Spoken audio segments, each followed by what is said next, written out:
So we're still talking about quadratics. That's your title.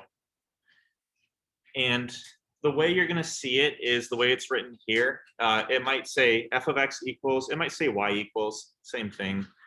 This is what we call standard form when it looks like that. F of x equals ax squared plus bx plus c. That's standard form, okay? The a is some number in front, the b is some number in front, and the c is the number on the end. If you don't like the f of x, change it to a y. The point is the beginning of the equation keeps track of what comes out of the equation. And what we learned last time was all of these make curved lines. And the thing that's making the line curve, and all, like for now on, you're always going to want it to curve. You're not going to want any straight lines anymore. So if you're doing something today and you get a straight line, this is why. It's because you didn't use x squared. X squared makes a curved line. And we call those parabolas.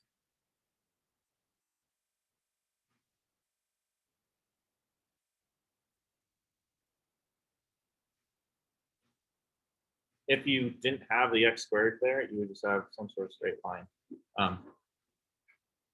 You're at this interesting place in math where you've been doing a lot of like calculating with numbers and using numbers. Now you're going to start to kind of do more this other thing where we want to make some shapes. We want to take this equation and get it to make a parabola for us that looks the way we want it to look. And so there's not like calculation that we're doing today. Today is going to be a lot of just guess and check and saying, is this number going to make the shape I want? Is this number going to make the shape I want? And sometimes when you get good at that, it's actually the faster way to create a parabola. And so that's what we're going to be working on. Eventually you'll learn how to like do some calculation, some more math to create it, but that's not our purpose today. So we need to figure out what do A, B, and C do, and we're going to use our Desmos activity. So let me get the link for that and share it with all of you. And so we're going to do a little bit more recording in our notes. I'm going to take your guys' ideas here. I'm going to add some math vocabulary to it.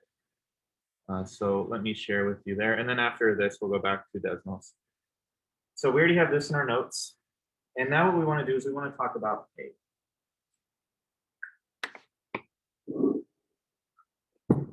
So A can do a couple different things. It can widen the parabola.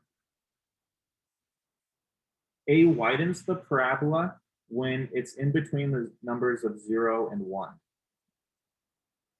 If the number in front of the x squared is like a fraction or a decimal, then it's going to make it a wide parabola. So if that's the shape you want to make, you need to choose like a number like that. It also narrows the parabola. And it does that if it's larger than 1. Or we could say equal to 1. So the larger the number gets, the more narrow it becomes. So like 2, 3, 4, 5, you're going to create really narrow parabolas. So, and that's what you're going to try to do is we're going to try to make the shape that we want. So you're going to have to just guess and check with your numbers. So it widens and narrows the parabola. And it also does something else, like you guys already talked about. If it's negative, the parabola curves down. So negative, I'll say curves down. So that would like flip the parabola upside down. It'd be curving down if it's negative. If it's positive, positive curves up. So you have to pay attention to the sign in front of your number to figure out which direction your curve is going to go. And that's actually the first thing you ask yourself when you're looking at your shape. You're like, okay, do I need to curve up or down? Because that tells you positive or negative. All right, the B value. The B value is probably the most complicated out of all of them. And We could describe it by saying this. We could say it moves, and I'm going to use a different term here. It's going to move the LOS. It's going to move your line of symmetry. So the parabola too. It's moving the line of symmetry left and right. Oops, I started to spell left with an F. Okay. It moves the LOS left or right.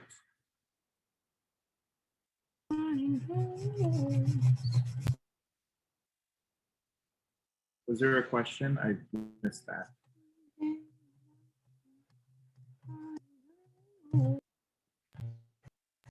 Also, you're breaking up. I couldn't hear you very well.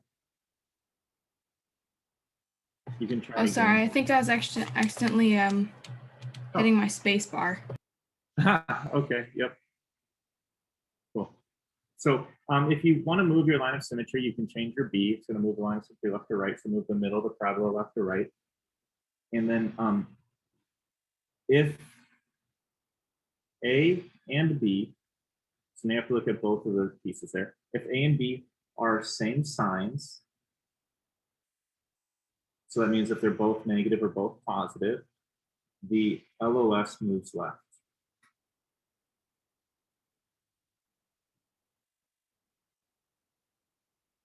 If they're both positive, you're going to go to the left. If they're both negative, you're going to go to the left.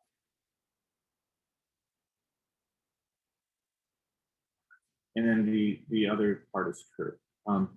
If A and B are opposite,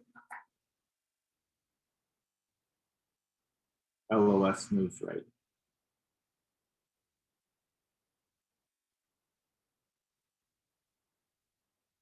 Okay. Now we talk a lot about the LOS when we talk about the B. So let's make sure we put this in here too. LOS is x equals negative b over 2a. Okay, that's how you figure out your LOS. If you're like, hey, I need to move it to the left, okay, well then make sure they're both the same sign. But then if you need to figure out how much, okay, well then you use the formula. Negative b over 2a, that tells you where your line of symmetry is going to be. Like I said, B is the most complicated out of all of them. It's moving it left and right, and as you do that, it kind of like can shift things up and down and do a whole bunch of weird things to the parabola. But at the very fundamental, very core, this is what's happening. Okay. B is the most complicated. C is the least complicated.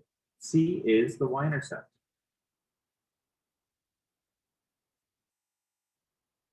Always.